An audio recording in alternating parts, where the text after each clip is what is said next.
I, Douglas Ducote, an American patriot by the grace of God, solemnly swear to support and defend the Constitution of the United States of America from enemies foreign and especially domestic.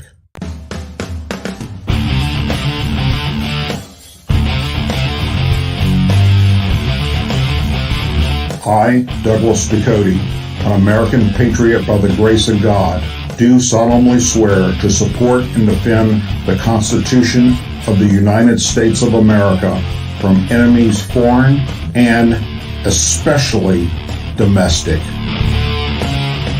Say it with me. I pledge allegiance to the flag of the United States of America and to the republic for which it stands, one nation, under God, indivisible, with liberty and justice for all. Good evening and welcome to another episode of the Douglas Ducote Show. You had many places you could be tonight, but you chose to be here with me, and for that I am forever grateful. I'd like to start the show off tonight by thanking everyone for your comments, thoughts, and prayers for my wife for the accident that she endured last Friday. I would like to say that she is at home now, resting well. Got a few broken bones, but we will get through that. And she's actually in the chat tonight, so if you want to say hello to her, please feel free to do so. But anyhow, it is always wonderful to know that there are so many of you out there that care about me and my family. So thank you. Thank you very, very much. Tonight's lead story, CNN is reporting tonight that the FBI did, in fact, search President Joe Biden's former office in Washington, D.C. back in November of last year. How many of you knew that? Well, that'd be none of us, because they're not transparent as they claim they are. After Biden's team of lawyers notified the National Archives that they had found classified documents at that office. According to the Justice Department, the Department of Justice official told CNN that a warrant wasn't used to conduct the search, go figure, and was done with the consent of Biden's legal team. So the FBI asked for consent to go search for classified documents. The White House and Biden's legal team did not previously disclose the FBI's November search, in contrast to a search conducted by the FBI at Biden's Wilmington home in Delaware that happened earlier this month. The latest revelations raises additional questions about how transparent the White House and Biden's legal team have been about the government's investigation into the president's handling of classified documents, which is now being overseen by special counsel Robert Hur. The search at the Penn Biden Center for Diplomacy and Global Engagement was part of an FBI assessment that the Department of Justice described in a timeline of events it released earlier this month. In relaying to the timeline earlier this month, Attorney General Merrick Garland said on November 9th, the FBI commenced an assessment consisting with standard protocols to understand whether classified information had been mishandled in violation of federal law. By the time the FBI began its assessment, that included visiting the Penn Biden Center in November, all the documents in the office had already been handed over to the National Archives by Biden's attorneys that he pays for that are not authorized to do what? View classified documents.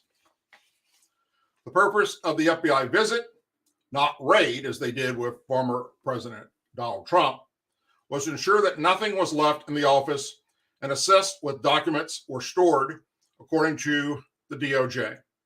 Biden's attorney said they initially handed classified material to the National Archives on November 3rd. The archives then informed the FBI on November 4th about the discovery of classified material after examining the 4 boxes of documents, according to a source familiar with the matter from the Department of Justice. In addition to the 4 boxes, the sources said, Biden's attorney also gave the archives possession of 36 boxes of material from the Penn Biden Center office that they did not know if it was classified or unclassified. but turned it over anyhow out of abundance of caution. Isn't that special? The additional boxes, which include every document left at the Penn Biden Center, were given to the archives on November 8th. The FBI search of the Penn Biden Center was conducted after November 9th as part of the assessment the Bureau had undertaken, according to the DOJ. The FBI first examined the classified documents and the other materials from the Penn Biden Center at the National Archives during the week of November 21st, CNN reports. That was the only FBI visit to examine the documents. The FBI also examined binders that were held at the president's campaign attorney's office in Boston that were also handed over to the archives. We didn't even know about that, did we? CBS News first reported on the news of the FBI search at the Penn Biden Center. The FBI's nearly 13-hour search of Biden's home earlier this month was also done with the consent of the Biden's attorneys and not a raid as they did with former President Donald Trump's home. During the search, 6 boxes consisting of documents with classification markings were found. Those 6 are in addition to the classified documents previously found at Biden's Wilmington residence and the ones found in his private office. Once again, we have a two-tier justice system, one for Democrats and one for everybody else.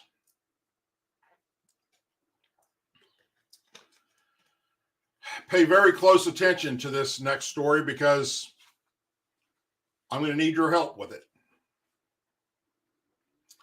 A handful of Republicans could save Representative Ilhan Omar's seat on the House Foreign Affairs Committee.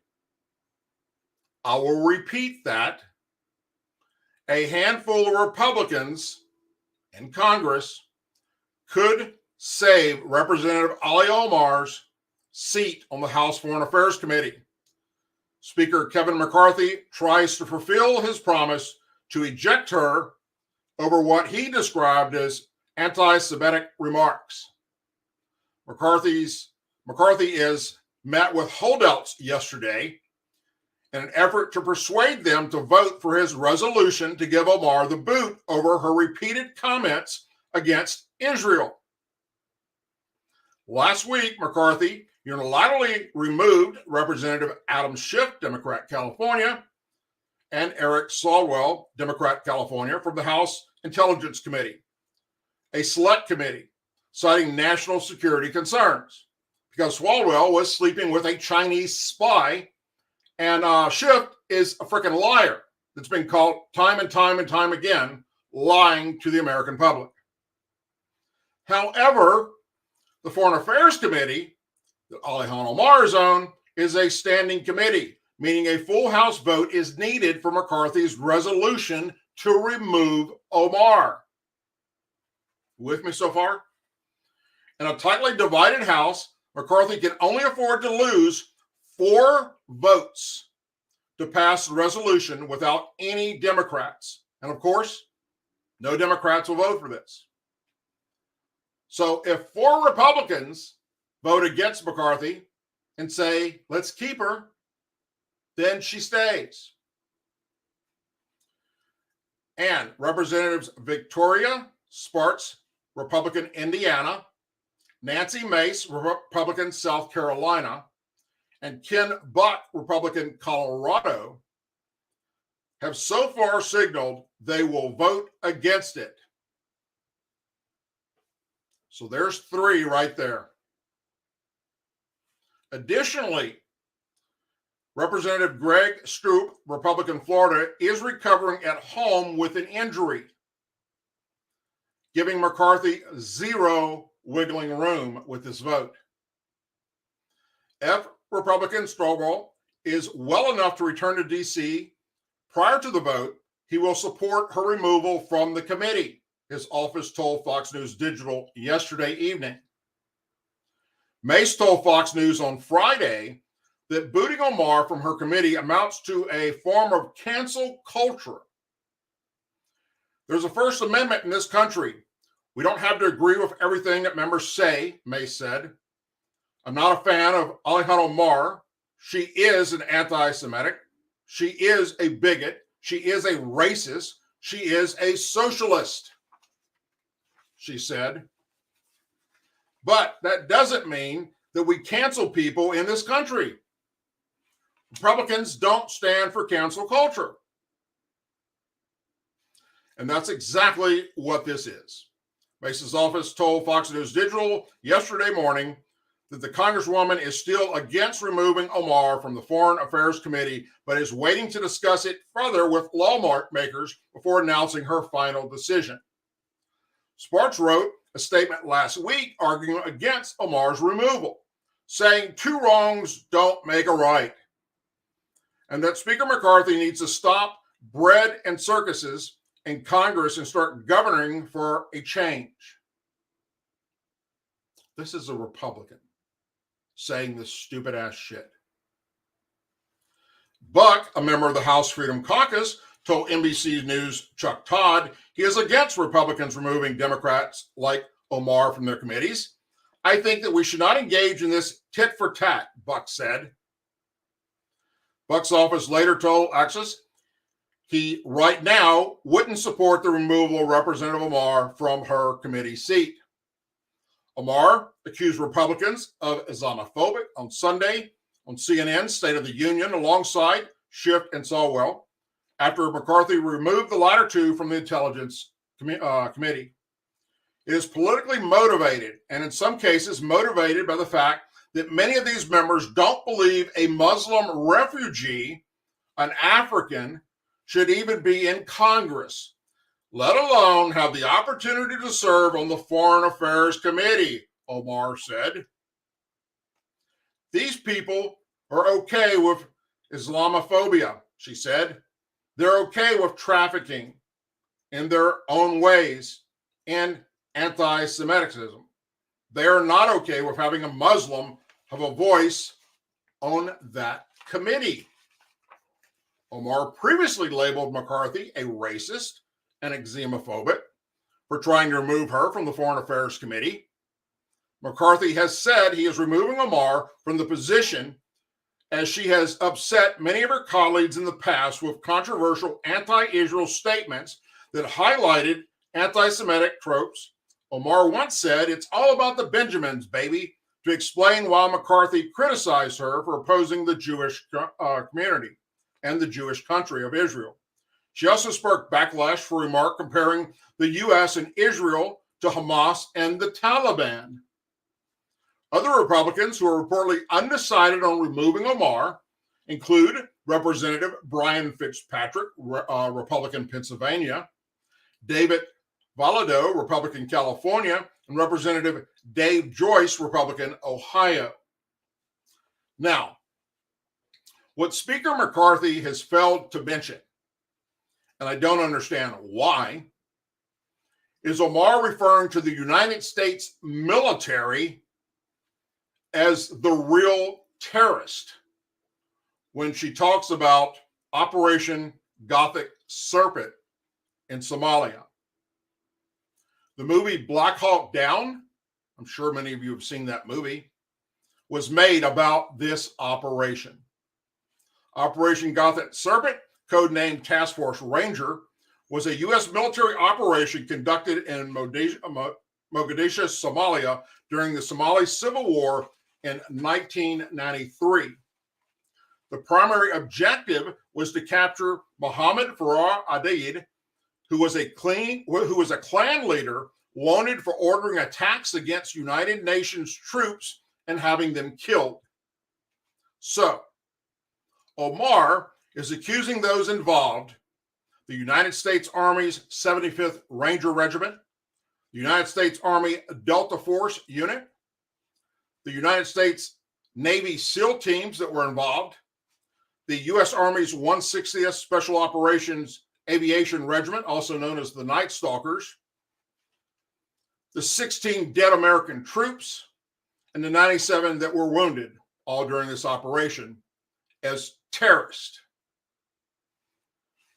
That all by itself is enough to have her removed from Congress, as far as I am concerned, and as far as any veteran you talk to.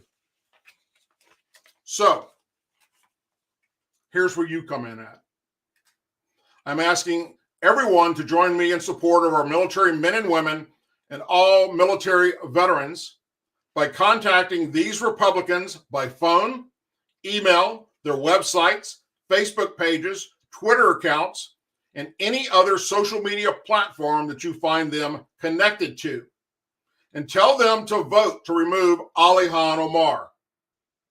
Again, these Republicans are Representative Victoria Spatz, Indiana; Nancy Mace, South Carolina; Ken Buck, Colorado; Representative Brian Fitzpatrick, Pennsylvania; Representative David Volado, California; and Representative Dave Joyce of Ohio.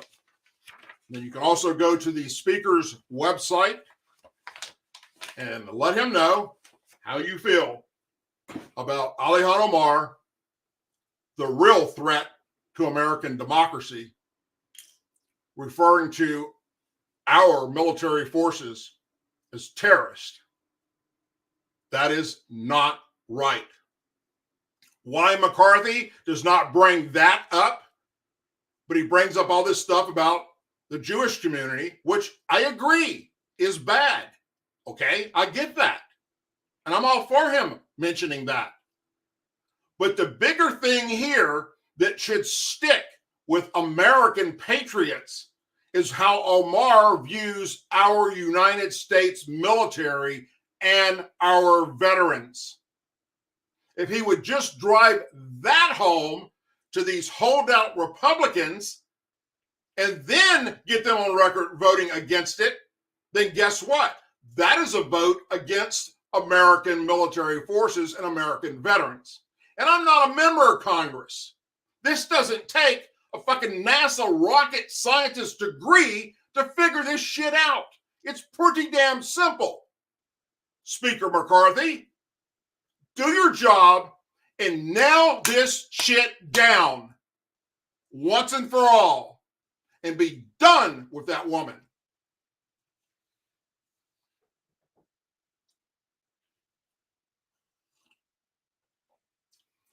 A video of the August 2022 deposition the New York Attorney General's office took of former President Donald Trump, in which Trump evoked the Fifth Amendment and declined to answer questions, has been released today.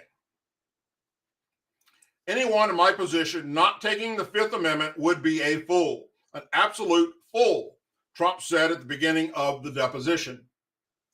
Trump was disposed as part of a New York Attorney General Letitia James civil investigation into the Trump Organization's business practices, which culminated in a lawsuit filed by James in September against Trump, some of his children, and executives of his business. The investigation questions him. The investigator in questioning him is not on camera.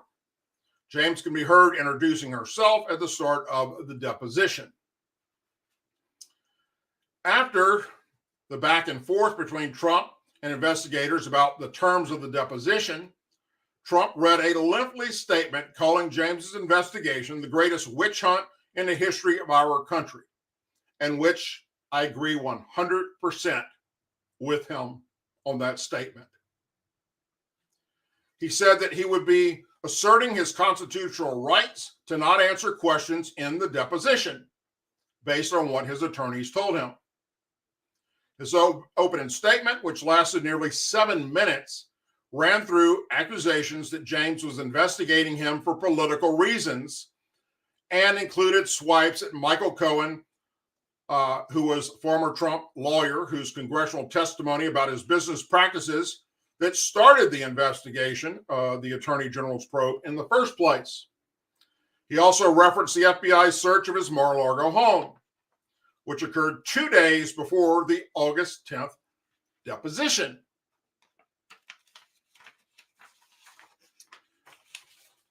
Trump said he had no choice but to invoke the Fifth Amendment.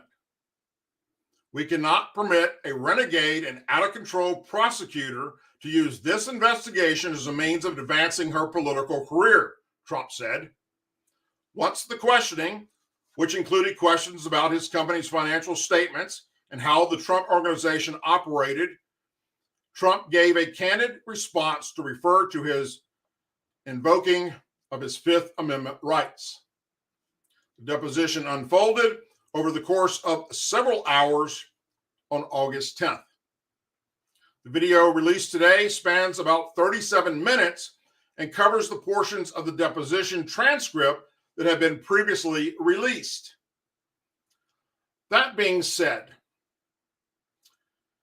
in the past, former President Donald Trump has been very critical when Democrats have invoked the Fifth Amendment by saying, if you have nothing to hide, why take the Fifth? Well, only Donald Trump knows the reasons behind his actions. By doing so, I have no doubt that his attorneys told him that that's what he was going to do. And I guess that if you're in his situation, you follow what they tell you to do. Myself, I would find it very difficult, as I imagine most people would, to sit back and not tell my story if I had nothing to hide. I'm not saying Trump has anything to hide.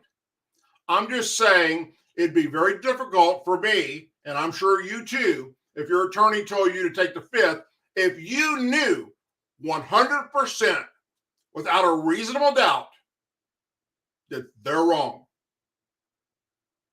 I'd have to speak my mind. I'm sorry. That's just how I am.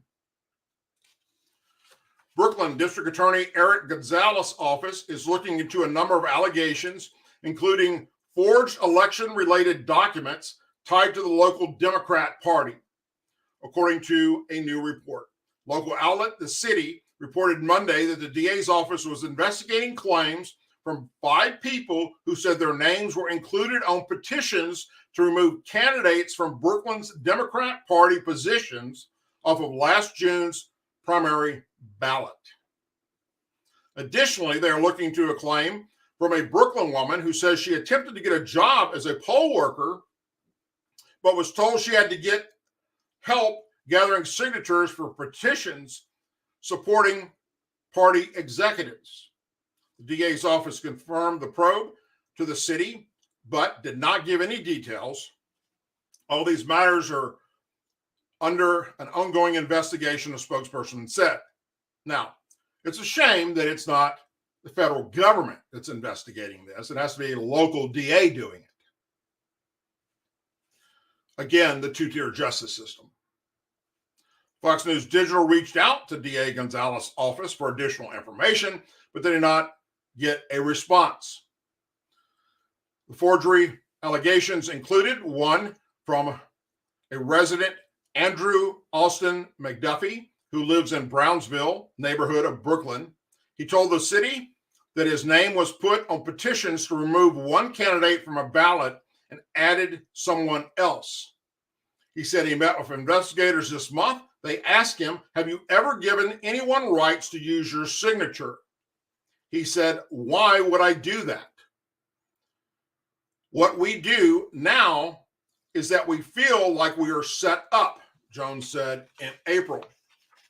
The other allegation prosecutors are reportedly investigating involved a claim from Coney Island's Charlene Davis, who said she was told she had to gather signatures for petitions in order to get a poll worker job.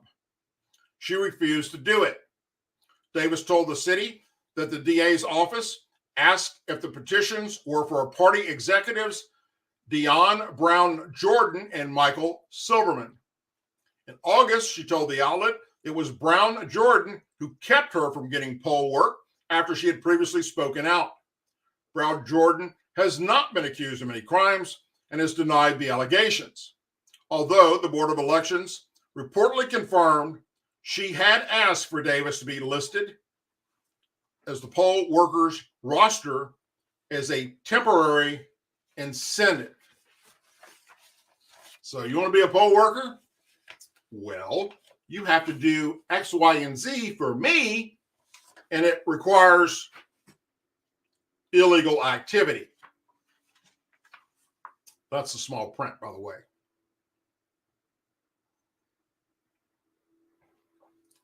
A Democrat lawmaker in Nebraska is being accused of anti-religious bigotry by Republicans after she proposed to ban children from attending church youth groups or vacation Bible schools. You couldn't make this shit up if you tried. But wait, this story is going to get crazier.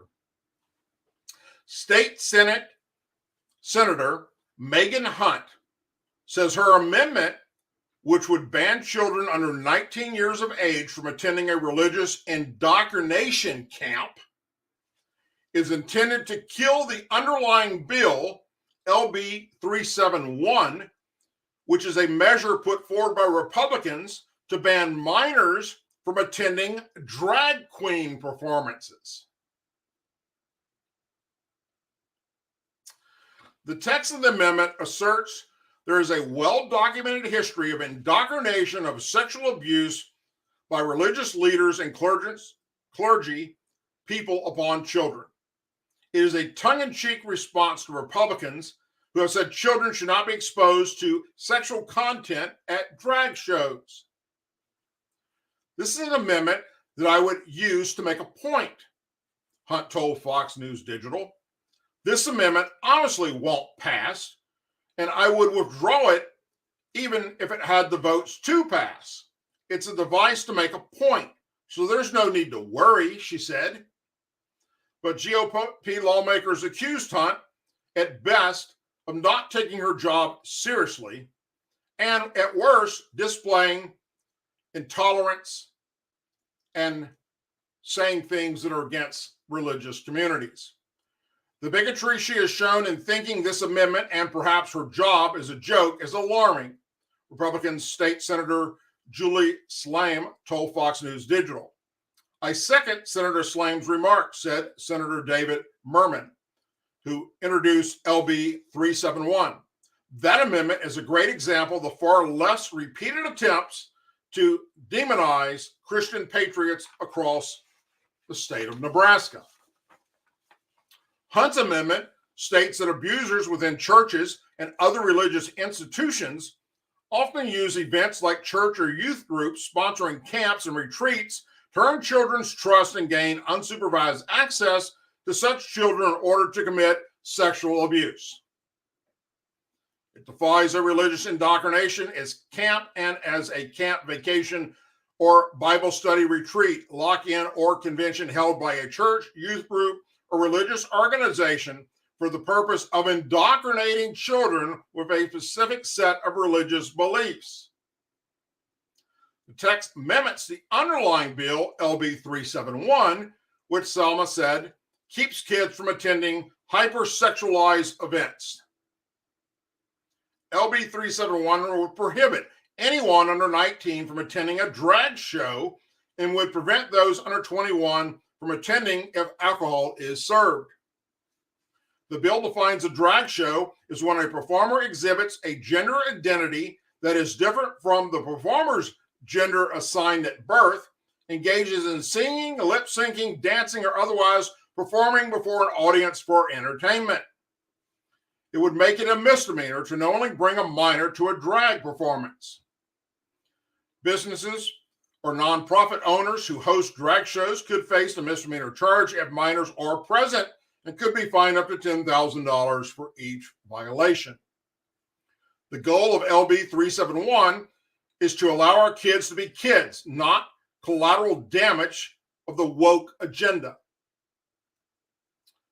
Hunt's assessment strikes reference to drag performances and replaces them with religious indoctrination camps, imposing the same penalties on individuals and businesses that prevent children to go to youth religious activities.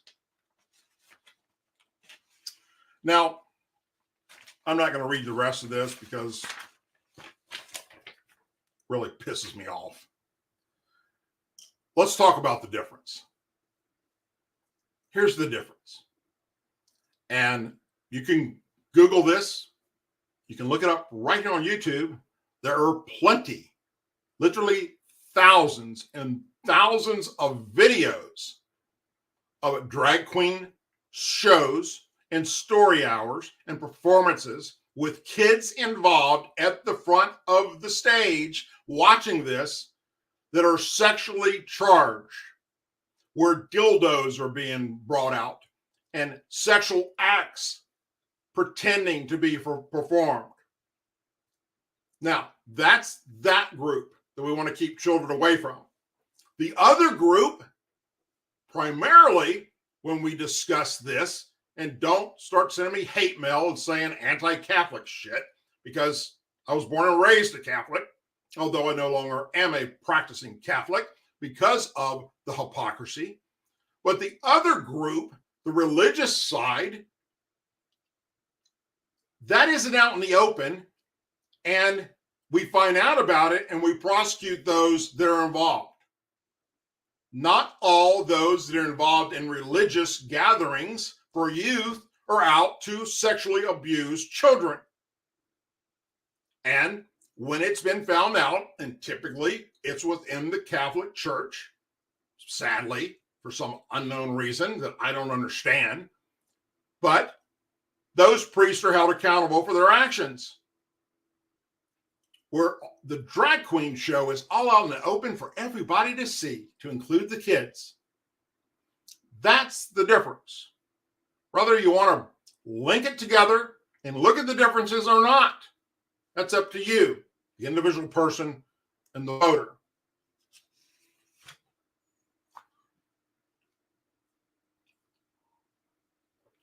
Now,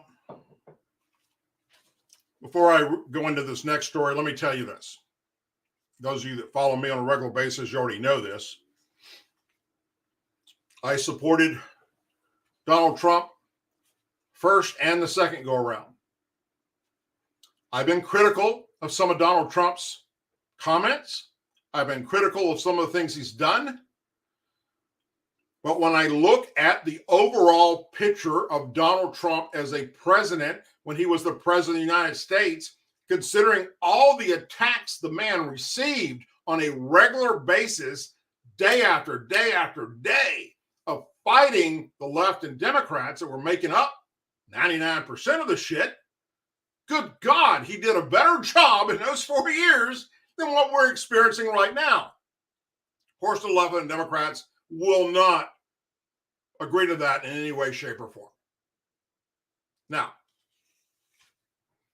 there is an up-and-coming big-time person in the GOP that is going to, in my opinion, make history one day. You all know who I'm talking about, the Florida governor, Ron DeSantis. One of Donald Trump's downfalls, I guess that's a good way of putting it, anyone that gets in his way with his agenda, he tries to nail them to the cross. He slams them. He attacks them. He smears them. That's his MO. That's what Donald Trump does. We've come to expect that from him. That being said, it's also, with this next story, not a very wise thing to do, but he's doing it anyhow because DeSantis could be a threat to Donald Trump becoming a president again. Otherwise, he's got nothing but praise for DeSantis. And you all know that. You've seen it. You've heard it. Florida Governor Ron DeSantis responded today to an ongoing series of criticism that's leveled against him by former President Donald Trump. Trump took his latest swing at DeSantis this past Saturday, claiming that the governor, whom he has previously nicknamed Ron DeSantis, was misguided in COVID-19 pandemic policies in Florida. Now, let me stop you right there. I don't think there is a single person that subscribes to this channel or any Republican out there or any conservative that is on board with the shit that we dealt with COVID-19 and the lockdowns and the bigotry attacking people with churches, not being allowed to open them and destroying small businesses. I mean, the list goes on and on and on of all the crazy shit that we had to deal with this whole COVID pandemic. It's just a fact. Okay? So what Trump's doing here, which I'm going to continue to read, is alienating those that say fuck COVID-19 and fuck you for trying to take away my rights and my constitutional rights and mandating that I get vaccinations. He's alienating that part of his base, and he can't afford to do that. But he is. And I don't have the answer to that. I don't know why he's doing that. I know that if I had to vote tomorrow, whether it be Donald Trump or Joe Biden again, Trump's got my vote. Now let's move on. He said there are Republican governors that did not close their states down. Florida was closed for a long period of time, Trump said to reporters. They're trying to rewrite history. Trump went further during his Saturday events in New Hampshire and South Carolina, claiming that DeSantis owes his success to the Trump administration and that a hypothetical presidential bid would be insulting, Trump said. Ron would not have been governor if it hadn't been for me supporting him. Now, whether or not that's true, I don't know. So when I hear he might run for president, I consider that very disloyal.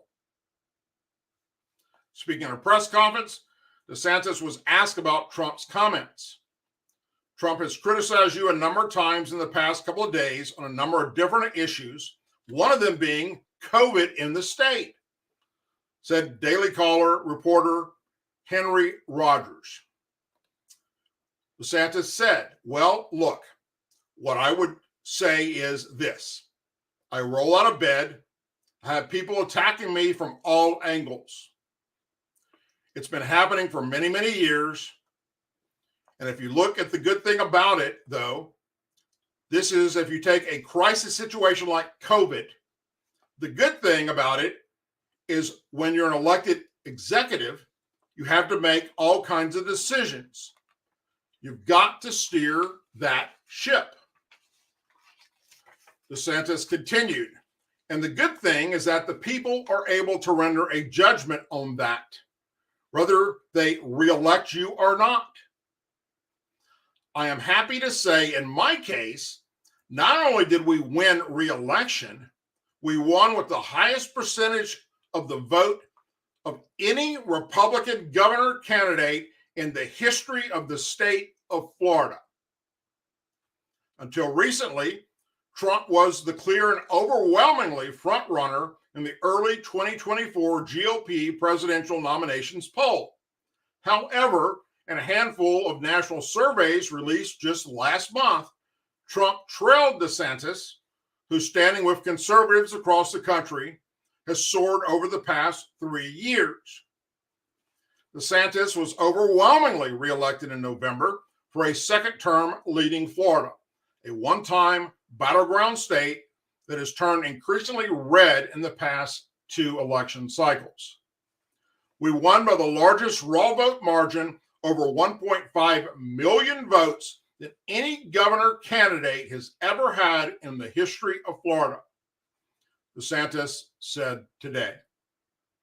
And in fact, we almost doubled the previous record, which was around 780,000 vote margin. And so what I would say is that verdict has been rendered by the people in the state of Florida. Bottom line here, Trump's MO is to attack and slander anyone who's in his way for anything he attempts to do. And sadly, I don't see how that's going to benefit him, because if he starts slamming somebody that the GOP is actually loving right now, especially the state of Florida, that we must have to win the presidential election. I don't get it. I don't get it. When I ask about this, I have people tell me all the time, oh, Trump's got a plan, follow the plan. You got to trust in the plan. There are plans that are unfolding right now, both Democrats and Republicans, that there's just no fucking way to make sense of this. You can't. You can try. Hell, you can stop following me. You can unsubscribe to this channel and say, Doug, you know what the fuck you're talking about. That's your doings. I'm just telling you factual information here that you don't go shooting yourself in the foot, especially this far in advance. DeSantis hasn't even come out yet and said, I'm going to put my name in to be the president, to get involved with this. In fact, the only person, to my knowledge, and I could be wrong, but I think the only person who has come out and said, I'm running for your next president is Donald Trump. I don't think DeSantis has said that, or any other Republican. And obviously he's a threat, and he is a threat to Donald Trump. If nothing else, it'll split the fucking vote. And there we go. We lost the fucking election. Okay? We have to be behind whoever it happens to be. Whether it's Trump, whether it's DeSantis, whether it's Jimmy Bob, Billy, Willie Thornton down the street, whoever it is, we, the people, the conservatives and Republicans of this country, are going to have to get behind that nominee and put everything else aside. I've done many videos in the past about the attack on our Second Amendment. And what I'm about to share with you should really get you thinking. And it should be upsetting, because it is. Military veterans from Texas and Wisconsin have now filed a lawsuit and are suing the Biden administration over a new rule which would categorize up to 40 million pistols with stabilization braces and classify them as short-barreled rifles. The rule, implemented by the Bureau of Alcohol, Tobacco, and Firearms and Explosives, the ATF, would reclassify many pistols used with stabilizing braces as short-barrel rifles, which require a federal license to own under the National Firearms Act. Americans who fail to do so would face heavy fines and jail time. The lawsuit filed by the Wisconsin Institution for Law and Library, we will shorten that up as WILL, alleges that the Bureau of Alcohol, Tobacco, and Firearms January 13th rule violates the Second Amendment and separation of powers, which restricts federal agencies from enacting laws without clear authorization from the U.S. Congress. These military veterans defended our country overseas, and now they're defending our rights here at home. WILL Deputy Counsel Dan Langton said in a statement, WILL is proud to represent these patriots. The Biden administration has no power to reclassify pistols as rifles, and we will viciously defend the Second Amendment in federal court. According to WILL, stabilizing braces, which make many types of pistols more accurate, were intended for disabled veterans to be able to fire their pistols more safely. Conservatives and gun rights advocates have called out the ATF and the ruling as an attack on the Second Amendment. On the day the rule was finalized, the NRA said the Biden administration chose to shred the Constitution, calling the president an enemy of the Second Amendment. And that's actually an understatement. The move by ATF is part of a comprehensive gun crime strategy President Biden announced in April of 2021 after a gunman used a stabilizer and a massacre of 10 people at a grocery store in Boulder, Colorado. In the announcement of the finalized ATF rule, the Department of Justice explained that the National Firearms Act has imposed requirements on short barrel rifles since the 1930s because they are more easily concealable than long barrel rifles, but have more destructive power than traditional handguns. Often, when pistols are converted to rifles by the use of stabilizing brace converted by the rule, they are barrels less than 16 inches of length and must comply with the same heightened requirements that apply to short barrel rifles under the NFA, the announcement said. Almost a century ago, Congress determined that short barrel rifles must be subject to heightened requirements. Attorney General Merrick Garland said in an announcement, "Today's rule makes clear that firearm manufacturers, dealers, and individuals cannot evade these important public safety protections simply by adding accessories to pistols that transform them into short-barreled rifles." The three plaintiffs are Darren Brito of Amarillo, Texas, Gabriel, I'm sure I'm going to screw this up, and I'm very sorry because I believe he's watching tonight. I just spell it Tauscher from Wisconsin, and Sean Kroll of Heartland, Wisconsin, are all American veterans impacted by the ATF rule. Brito is a decorated Marine combat veteran who served in Operation Desert Shield, Operation Desert Storm, and was in Somalia, Afghanistan, and Iraq. He owns a pistol with a stabilizing brace, which has a barrel less than 16 inches, which classifies it as a short-barreled rifle under the new rule. He used the firearm for personal defense, competition sport shooting, recreational activities with family, and as part of his employment as a firearms instructor.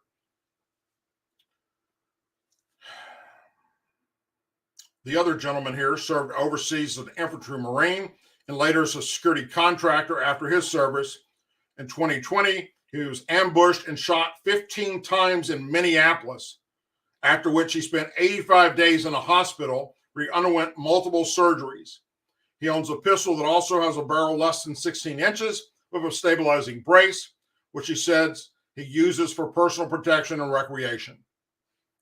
Kroll, a decorated Marine combat veteran who served in Afghanistan from 2009 to 2010, also owns a pistol with a 10.5-inch barrel with a stabilizing brace, which he uses for recreational target shooting, hunting, and personal defense. So every which way they can possibly look at affecting your Second Amendment rights, they will.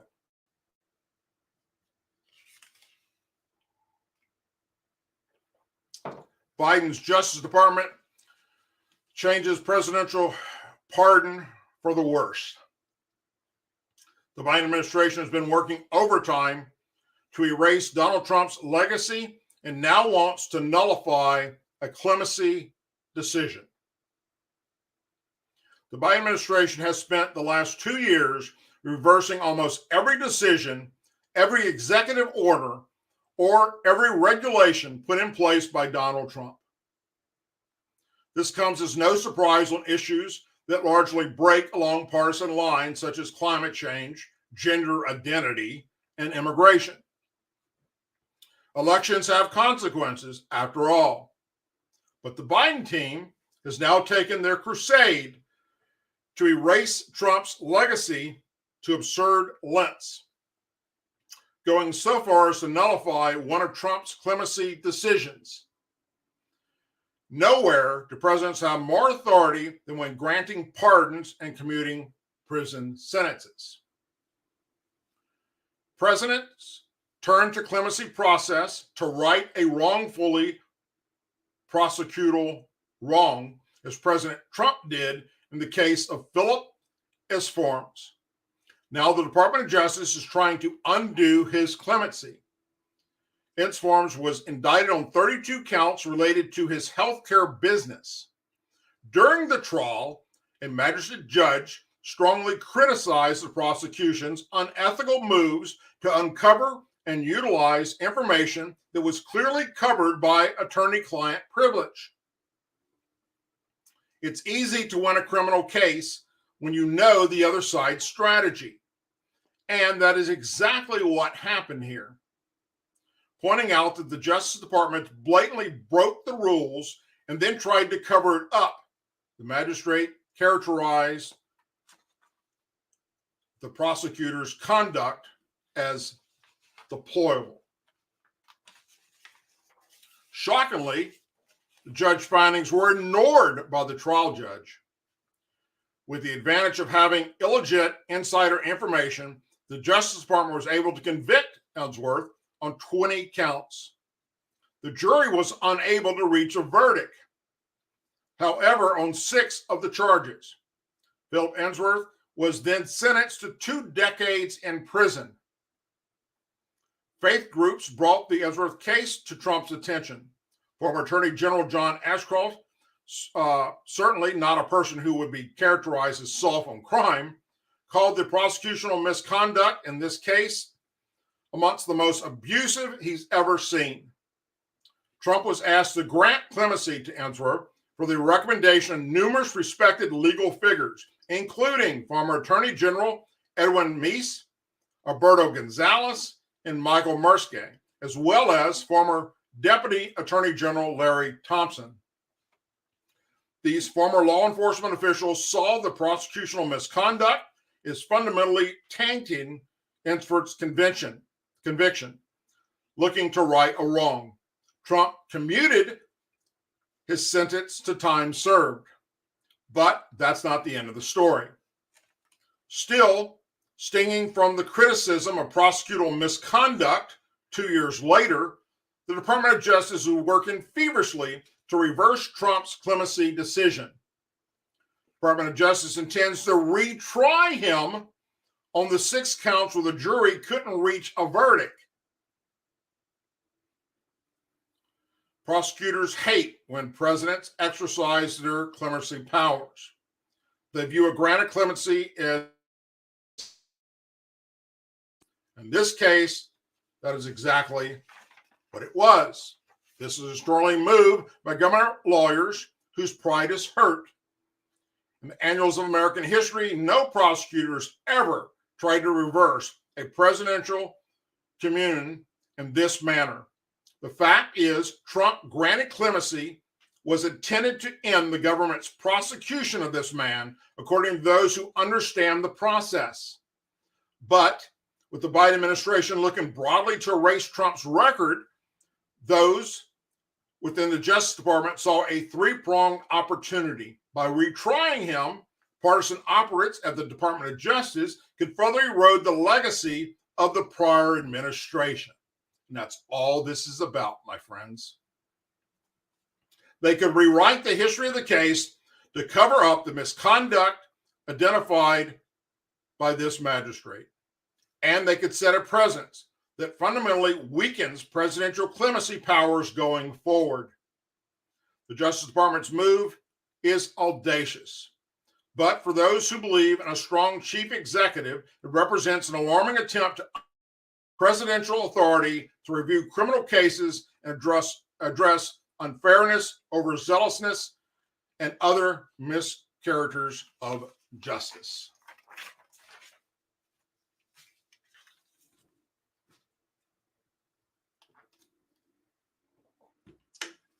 A Pennsylvania jury acquitted pro-life activist Mark Houck on charges of obstructing abortion clinic access. 48-year-old Mark Houck faced 11 years in prison for allegedly violating the Freedom of Access to Clinic Entries Act. He was accused of allegedly pushing a Planned Parenthood person during a clash outside an abortion clinic. The charge of violating the Freedom of Access to Clinic Entrance Act makes it a federal crime to use force with the intent to injure, intimidate, or interfere with anyone because that person produces reproductive health care. He pleaded not guilty. The charges stem from October 13, 2021, an incident in which the Biden administration's Department of Justice alleged that Hawk assaulted and forcibly shoved Bruce Love, a 72-year-old volunteer at the Philadelphia Planned Parenthood. Hawk was arrested in his home by multiple FBI agents in September of 2022. U.S. Representative Chip Roy, Republican Texas, celebrated the news of Hawk's acquittal in a tweet. Good. Begs question about the $48 million we give to the Department of Justice, he wrote. Shortly after Hawk's arrest last fall, his attorney, Peter Breen, told Fox News Digital that his client's arrest was an outrageous abuse of power from the Department of Justice that was intended to intimidate pro-life Americans. And that's exactly what this is about.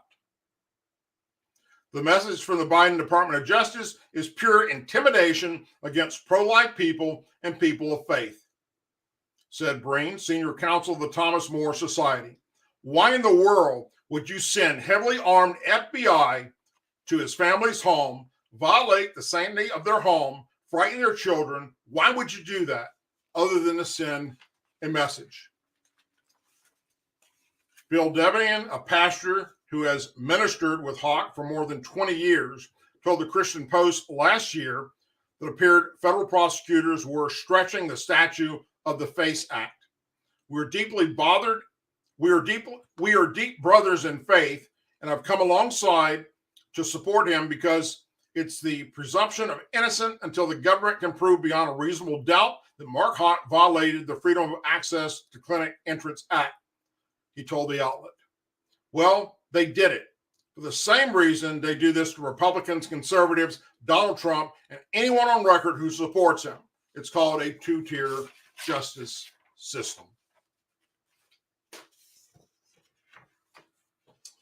The View co-host Whoopi Goldberg wondered on Monday's show if we need to see white people get beat up to see meaningful police reform before clarifying that she was not suggesting that, following the death of Trey Nichols, do we need to see white people also get beat before anybody will do anything?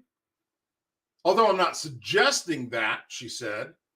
So don't write us and tell me I'm a racist. I'm just asking, is that what people have to see in order to wake up and realize this affects us all? Goldberg said. Well, if you didn't mean it, what the fuck did you say it for? I think you made it pretty damn clear what you meant. She also wondered when this brutality would finally lead to some police reform from the group.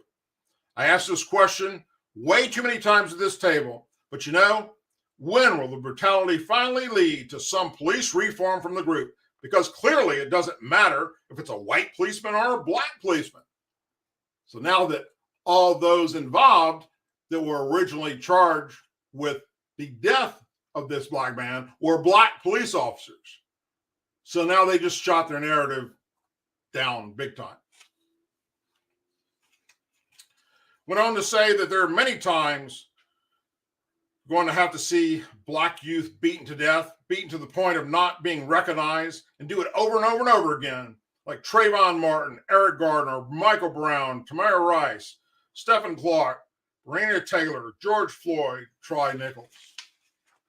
How many times? This is why we cannot ban history. This is why, in the midst of all this happening, banning AP African American Studies in Florida is the wrong thing to do. We need to learn from history and not repeat the same thing over and over again, said co-host Elisa Farr Griffin, arguing that we should be standardizing screening of police officers.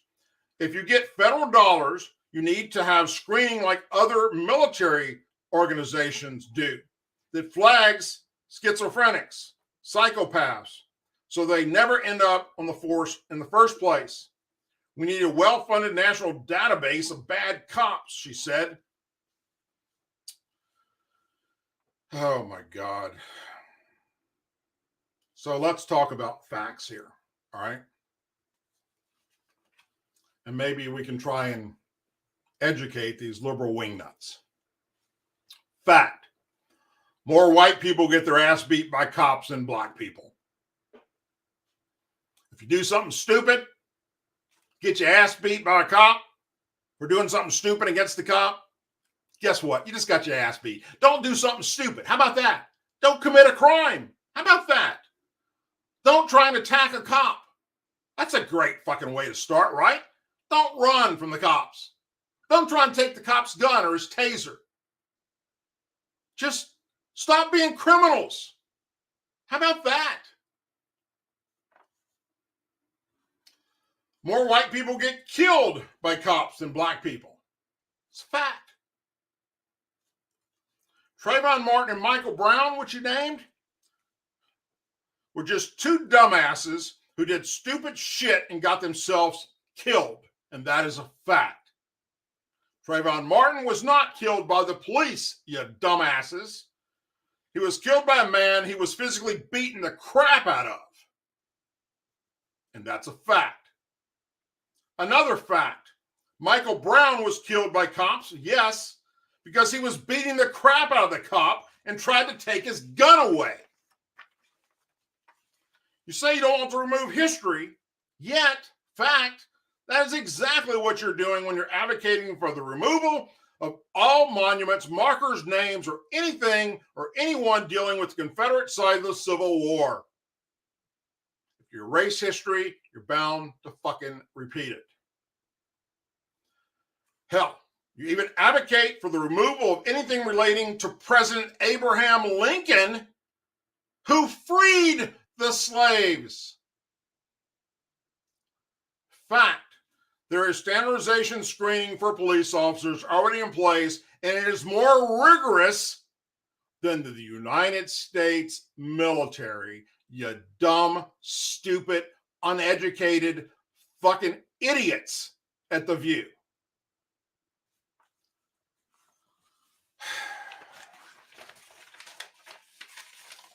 Folks, you got many places to be tonight. Shows to be here with me, and for that, I am forever grateful.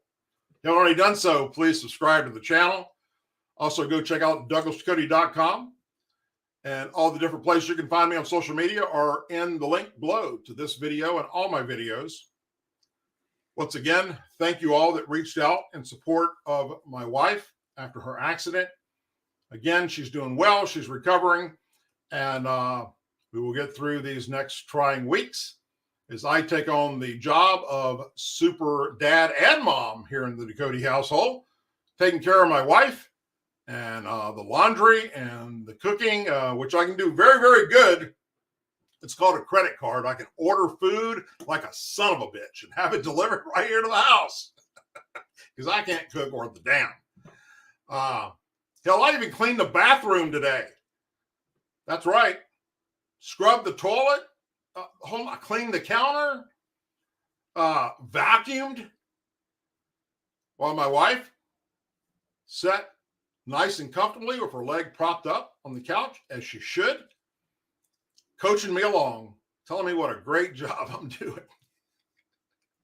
And I am very happy and blessed for it because she's okay and she will get through this and her bones will heal. And she's a fighter. And I tell you what, she's doing a great job, and she's pain's starting to come into play right now because the original medications for the surgery they did yesterday are starting to wear off.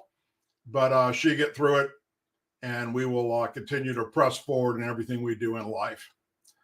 Folks, as always, please say a prayer for our men and women serving the United States military, our veterans, our law enforcement officers, our first responders and their families, our angel families, our blue and gold star families, and our country. May God bless the United States of America. And may God bless each and every one of you. Take care, everyone. And I'll see you Thursday night at 8 p.m. Central for another episode of the Douglas Ducote Show. Good night, everyone.